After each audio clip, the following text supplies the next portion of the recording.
সততার প্রতীক উঠে গেল, ডক্টরেট উঠে গেল, অগ্নিকন্যা উঠে গেল, শাহজাহান তার পেছনে সাপোর্ট,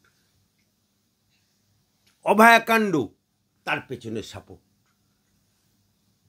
শিক্ষককে শিক্ষায় দুর্নীতি, শিক্ষামন্ত্রী জেল খাটছে, অভয়ার বাড়িতে টাকা পাওয়া যাচ্ছে, তাতেও পেছন থেকে সাপোর্ট, 26,000 চাকরি, লক্ষ লক্ষ টাকা দিয়ে দুর্নীতি করে চাকরি পেয়েছে, সেই মুড়ি আর মিছরি এক হয়ে গেছে, তবু আলাদা করতে পারছে না।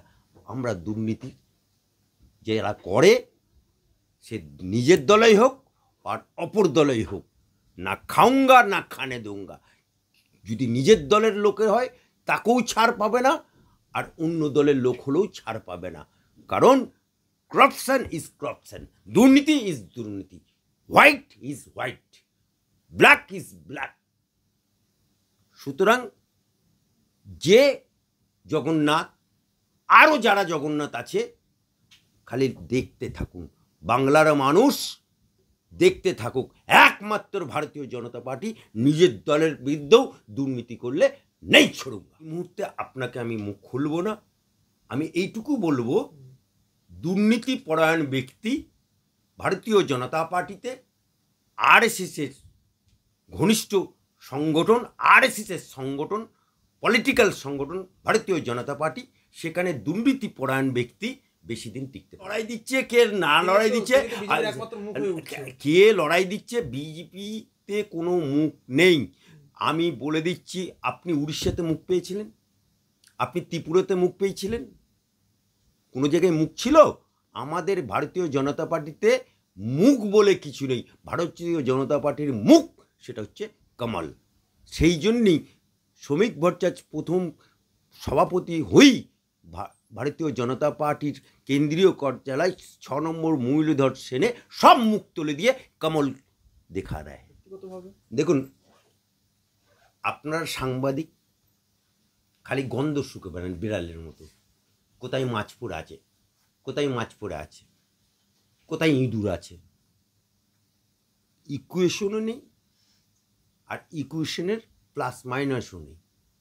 শ্রমিক ভট্টাচার্য যোগ্য, আরএসএস করা লোক, এবং দুঃখে সুখে সমস্ত জায়গায় সে থাকে, ছিল, আছে।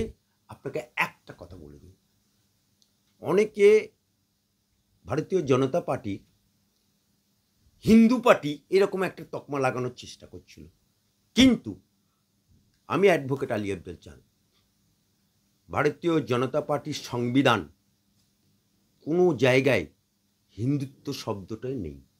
ভারতীয় জনতা পার্টি তাহলে লিখত ভারতীয় জনতা হিন্দু পার্টি।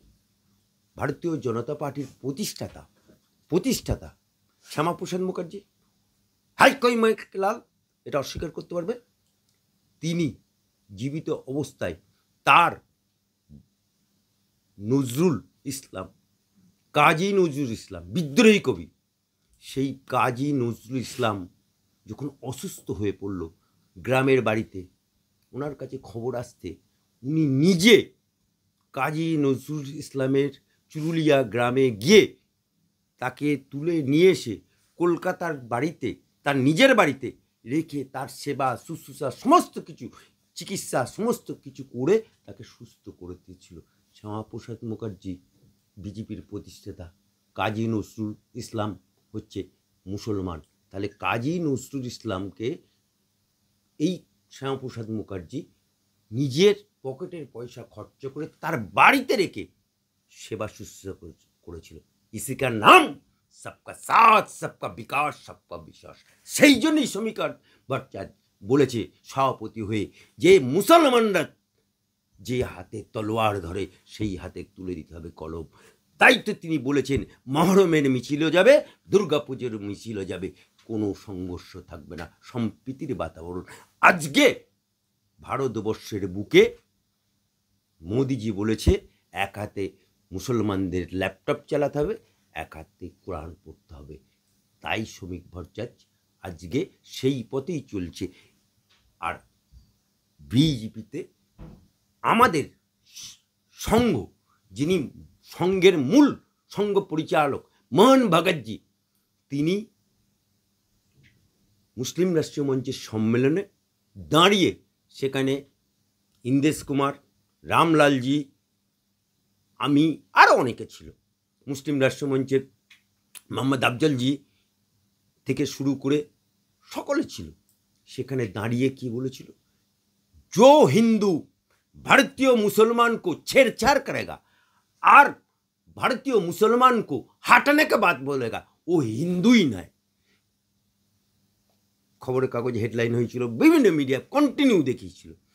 আজকে মোদিজি সবকা সাথ, সবকা বিকাশ, সবকা বিশেষের কথা বলে, কোনো জায়গায় হিন্দুত্বের কথা বলে। আজকে বিজেপির সংবিধানে মাইনরিটি মোর্চা, সংখ্যালঘু মোর্চা আছে, এটা সেল নাই যে লিগ্যাল সেল উঠে যাবে দুদিন পর।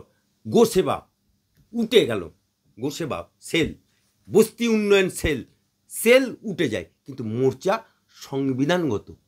হ্যাঁ কই মাইকেলাল বিজেপির সংবিধানকে উল্লঙ্ঘন করে, যে উল্লঙ্ঘন করেগা ও বিজেপি সে খিড়কি দরজা খোলা হয় বাহার চলা যায়গা। শ্রমিক ভট্টাচার্য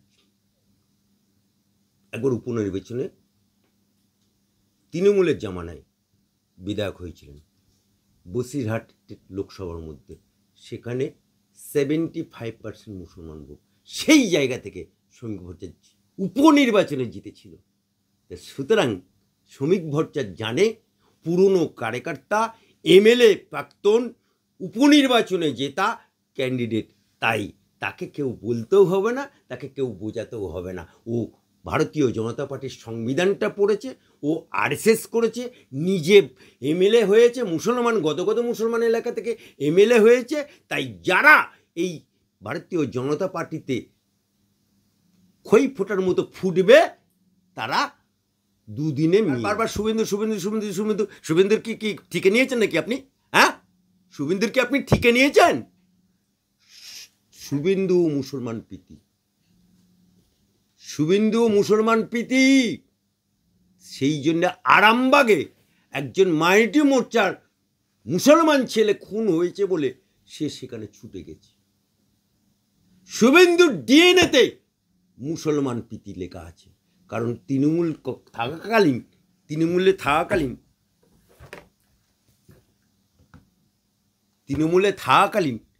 উনি মুসলমান এলাকাগুলোই দেখভাল করতেন। এবং শিশির অধিকারী যখন তৃণমূল মানে কংগ্রেস করত, প্রথম কাঁথি মানে ওনার যেখানে বাড়ি তমলুকের যে পৌরসভার অন্তর্গত, প্রথম কংগ্রেস আমলে মানে সিপিএমের আমল, কংগ্রেসের বিরোধী হিসাবে প্রথম ওনার নামটা রাজনীতিকভাবে চেয়ারম্যান হিসাবে প্রস্তাব করেছিল মুসলমান।